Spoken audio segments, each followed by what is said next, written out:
Сәлем достар, сіздермен бірге Олжас Менғали. Жансая Әбдімәлік FIDE Women's Grand Prix жарысына қатысып жатыр. Мюнхен қаласы 10-шы тур. Бүгінгі оның қарсыласы Мария Музычук, 92-ші жылғы Women World Champion, әлем чемпионы болған екен. Ерлер арасындағы және әйелдер арасында гроссмейстер Украина мемлекетінің атынан шығып жүр. Кеттік. I4, C5, Сицилиан қорғанысы, ATF3, AC6, піл B5. Россолима варианты, бұл атақты варианттардың бірі. Егерде Карлсон және Каруан арасындағы матчты қарасаңыздар, ол жиі қолданылатын варианттардың бірі. I6, патшаның сарайғызды, G7, D4, орталықты қопарат, D4 жалпы Сицилиан қорғанысындағы және басқа да варианттарда жиі қолданылады. CD, AT4 және уәзір B6. Мен әрине бұл варианттың маманы емеспін, сол себепті сіздерге әрбір құпияларын сіздерге түсіндіріп бере алмаймын. AC6 жеді және менде сұрақ туындайды, неге уәзір B5 деп жүруге болмайды. Бірақ бұл айтарым сіздерге, кәсіби шахматшылар мықты компьютер және жасанды интеллекті пайдаланады. Сол себепті мен мүмкін жай қарапайым адам ретінде кейбір нәрселерді байқамаймын. BC, піл D3. Менің түсінігім бойынша мына сарбаздардың құрылымы маған ұнамайды, және мына C8-дегі піл де ұнамайды. Мына I7-дегі де ат та маған мүлдем ұнамайды. Неге?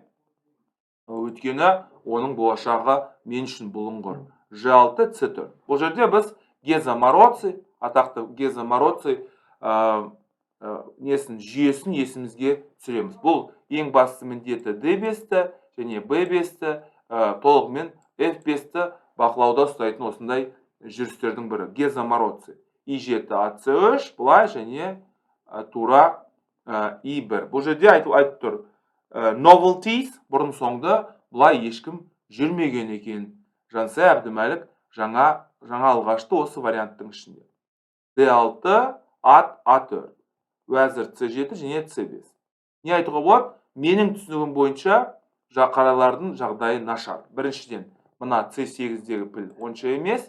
Екіншіден, мына G6-дағы аттың да жағдайы онша емес. Және мына I7-дегі піл де маған мүлдем ұнамайды. DC, уәзір C2. Не айтуға болады?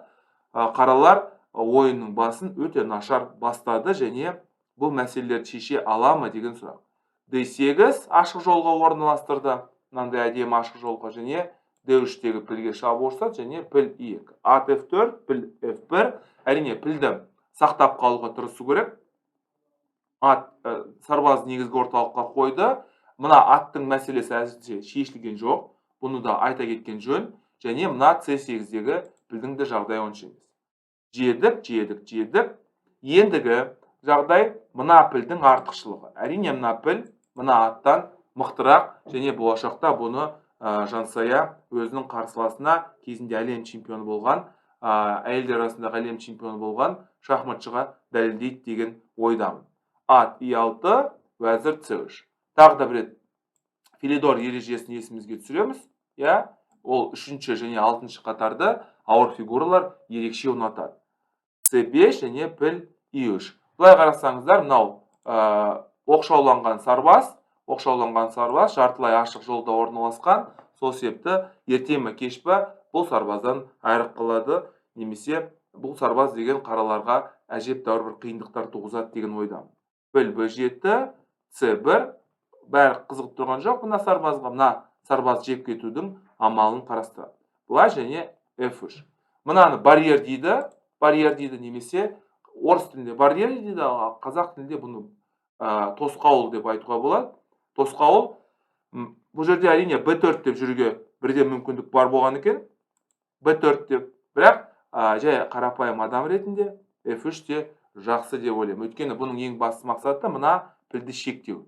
Мынау деген, мынауда бөлініп қалған сарбаздар, немесе бытыраңқы сарбаздар деп айтуға болады. Бытыраңқы сарбаздар, сол себепті ерте ме кеш пе бұлар деген шабуылдауға болады.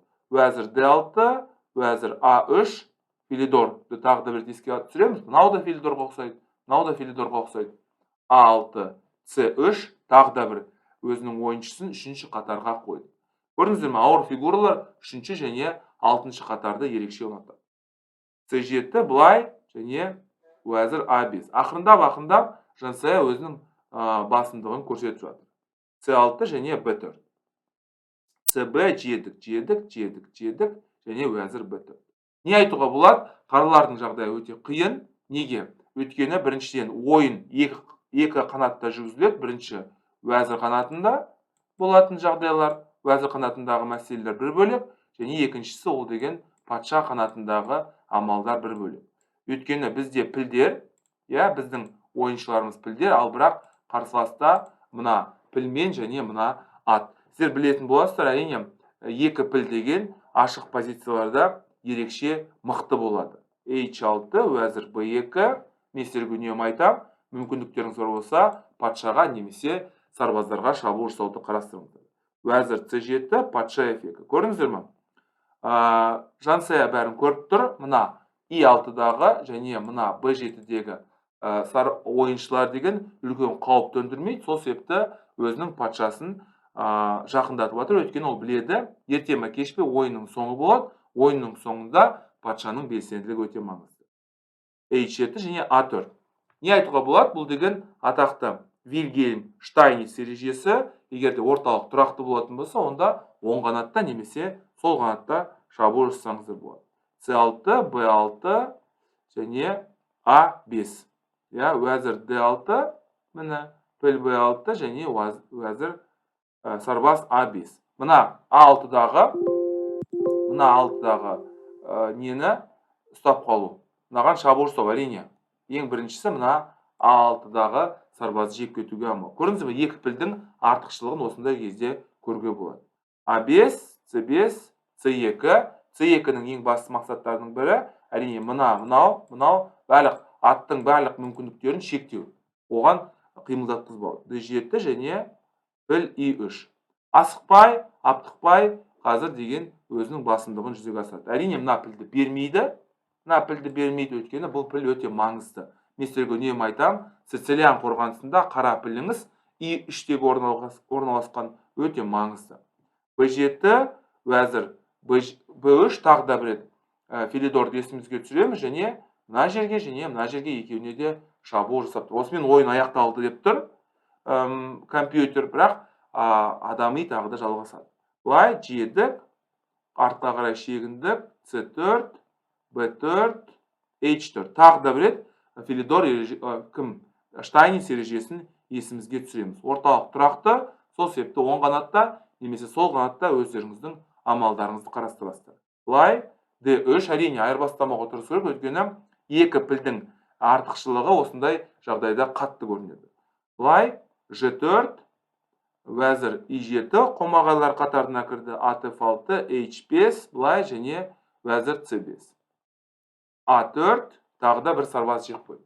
Енді әрине бұл жерде бәрі түсінікті. Мария Музычектің жағдайы өте қиын екені түсінікті. Піл G4, әрине мән жеуге болмайды. Егер де жейтін болсаңыздар, онда ат G4 деп жүреді, қос соққының салдарынан өзіңіздің уәзіріңізден айырылып қаласыздар. Уәзір B2, жедік, шах, жедік. Енді бұл қатты талқылаудың қажет жоқ, өйткені үлкен басымдық, мына сарбаз тым мықты, бұл болашақ уәзір, қалған енді аса қызық емес. Тек қана Жансая қазір қарсыластың шақтарынан құтылуға тырысу керек. Құтылмайтын шақ бұл жерде жоқ, өйткені көптеген мүмкіндіктер бар. Міне осы жүрістен кейін ойын аяқталды. Әрине, патша G8-ге барады, содан кейін уәзір G7, жедік. Тоқтаңыздар, былай жүрмейміз, былай жейміз. Әрине, былай жейміз. Былай жегеннен кейін, әрине, мына сарбаз деген алдыға қарай жұмсайды. Сол себеп тағы да бір ескертем. Жедік және A6, мына сарбаз деген уәзірге айналады. Не айтам? Жансая Әбдімәлікті шын жүректен құттықтаймын, және Жансая Әбдімәлік бірден 5-ші орынға көтерілді. Бүгін соңғы тур, 13-ші ақпан. Енді жарысты жақсы аяқтайды деген ойдамын. Жақсылықта келсек, сау сәлемет болыңыздар.